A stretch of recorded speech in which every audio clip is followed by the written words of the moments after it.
নিত্য প্রয়োজনীয় জিনিসের মূল্য বৃদ্ধির প্রতিবাদে কেশপুরে বিক্রম মিছিল পথসভা তৃণমূলের।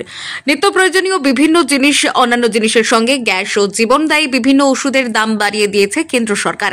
অবিলম্বে তা প্রত্যাহারের দাবিতে বিক্ষোভ মিছিল পথসভার আয়োজন করা হলো কেশপুরের জগন্নাথপুর এলাকাতে। স্থানীয় 6 নম্বর অঞ্চল তৃণমূলের পক্ষ থেকে এই আয়োজন করা হয়েছিল বুধবার বিকেলে। কয়েক হাজার মানুষ এই প্রতিবাদ মিছিলে সামিল হয়েছিলেন এদিন। ইতিপূর্বেই এই ইস্যুতে একাধিকবার কেস করে মিছিল হয়েছে, তবে এবার কেশপুর বাজার থেকে অনেকটা ভেতরে জগন্নাথপুর এলাকাতে এই প্রতিবাদ মিছিল ও পথসভা সংগঠিত হল বুধবার, যার নেতৃত্ব দিয়েছিলেন স্থানীয় তৃণমূল নেতা বিশ্বজিৎ বরদলৈ, ছিলেন জেলা পরিষদের দলনেতা মোহাম্মদ রফিক, সৌরভ চক্রবর্তী, যুব তৃণমূলের নেতা আসিফ ইকবাল, মহিলা নেত্রী হাবিবা বিবি সহ অন্যান্য জনপ্রতিনিধি তৃণমূলের।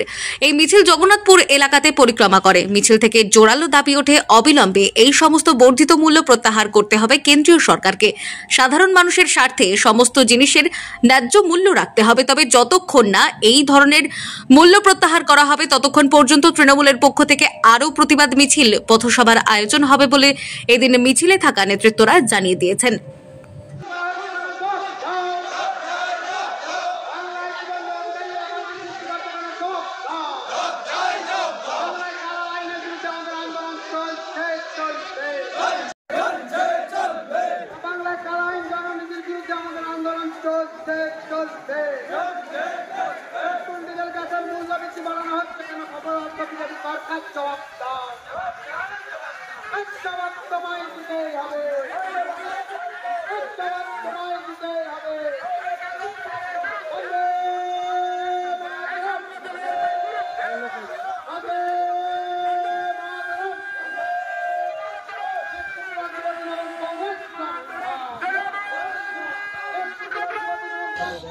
যারা শুধু ধর্ম নিয়ে রাজনীতি, কাদের সঙ্গে থাকবেন?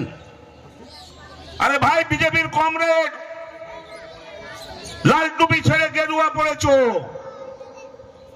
সে কমরেড থেকে প্রশ্ন করছে,